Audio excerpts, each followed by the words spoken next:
Hello friends, welcome to the last lecture of module 4। तो इस lecture में हम डिस्कस करने वाले हैं कि हमने जितना भी डिस्कस किया है कंटेंट को लेके उसको प्रॉपर आप फॉलो करो। ठीक है, उसकी चेकलिस्ट मतलब कि आप स्टेप बाय स्टेप चीज़ों को करो ताकि आपका जो कंटेंट एकदम बेस्ट बने। ठीक है, तो स्टार्ट करते हैं। कंटेंट चेकलिस्ट, ठीक है, ऐसे कंटेंट राइटिंग चेकलिस्ट। तो कंटेंट स्टार्ट करने के पहले आपको ये क्लियर होना चाहिए आप किस टॉपिक पे बनाने वाले हो, और सबसे इम्पोर्टेंट ये कि आप जिस टॉपिक पे बना रहे हो, जो टॉपिक आपने चूज़ किया है वो परफेक्ट है कि नहीं है आपके ऑडियंस के लिए। ये आपको मेक श्योर कर लेना है कि आप जो टॉपिक सेलेक्ट कर रहे हो वो आपके जो ऑडियंस है उसके लिए परफेक्ट है कि नहीं है। ठीक है, आपका जो इंटेंट है कीवर्ड का वो फुलफिल हो रहा है कि नहीं हो रहा है। ठीक, फिर टॉपिक से रिलेटेड आपको कीवर्ड रिसर्च करना है एकदम प्रॉपर, जिसमें आपको सेमेंटिक और LSI कीवर्ड्स को भी ऐड करना है टॉपिक से रिलेटेड। ठीक है, देन आपको कंटेंट का स्ट्रक्चर प्रॉपर रेडी करना है, जैसे उसकी हेडिंग हो गई, आउटलाइंस हो गई, CTA प्लान हो गया पूरा। आउटलाइन के लिए आप एलिमेंटर यूज़ कर सकते हो, या फिर क्या कर सकते हो आप नोशन यूज़ कर सकते हो। बहुत सारे टूल्स है वो यूज़ कर सकते हो, और जो मैंने बताया आपको सबसे बेस्ट, ठीक है, आप ये यूज़ करो। देन सर्च इंटेंट मैच हो रहा है कि नहीं, ये ध्यान रख लो कि जिस तरह का आप कंटेंट लिख रहे हो वो कंटेंट किस पेज के लिए, इन्फॉर्मेशनल है, ट्रांजेक्शनल है, नेविगेशनल है, ठीक है, या कमर्शियल है, ये आपको ध्यान रख लेना है। प्रीफेस में जब कंटेंट आप स्टार्ट करो तो इन चीज़ को आपको क्लियर कर लेना। जब आप क्लियर कर लोगे तो आप कंटेंट बिल्ड अच्छे से कर पाओगे। ठीक है, जब आप कंटेंट लिखना स्टार्ट करो, आप लिखो या फिर किसी टूल से जनरेट करो, तो प्रॉपर इंस्ट्रक्शन उसको दे देना है कि टाइटल की लेंथ ये रखो, प्राइमरी कीवर्ड आप ये करो, टाइटल में सबसे ऊपर कीवर्ड ऐड कर दो। ठीक है, H1 के अंदर कीवर्ड डाल दो, एक छोटा सा इंट्रो रख दो। नेचुरली आप कीवर्ड को ऐड करो, 100 कैरेक्टर का जो 100 वर्ड्स का जो पैराग्राफ होगा उसके आगे आप कीवर्ड्स को ऐड कर दो।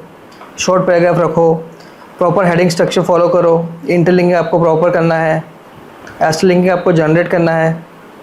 ये हम लोग एक्सलिंकिंग और बैकलिंक के बारे में हम लोग नेक्स्ट मॉड्यूल में पढ़ेंगे कि आपको कैसे उसको क्रिएट करना है। ठीक है, बहुत अच्छी मेथड्स है जिससे आप बहुत कुछ सीख जाओगे उस। ठीक, देन आपको CTA जगह जगह पे ऐड करना है, इंफोग्राफिक ऐड करना है प्रॉपर SEO करके, इमेजेस SEO करके।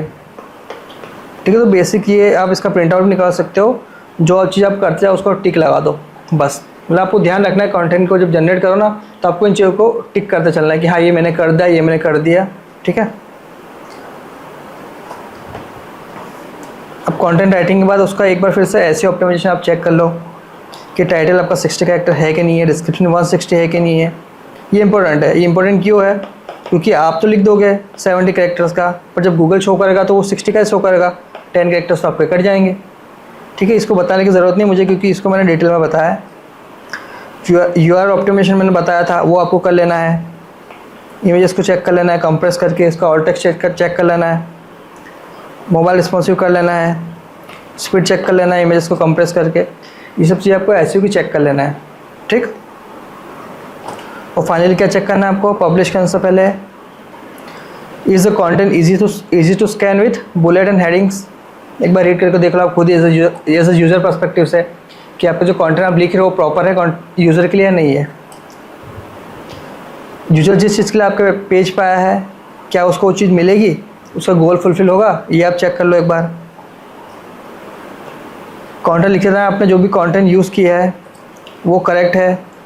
कोई ऐसा डाटा ऐड करो जिससे थोड़ा आपका एक्सपीरियंस झलके। ठीक है, जैसे मैंने आपको बताया था EEAT जो चीज़ है, जो पैरामीटर है, उसको आपका जो कंटेंट फुलफिल करता है कि नहीं करता है, ये आप चेक कर लो एक बार। ठीक है,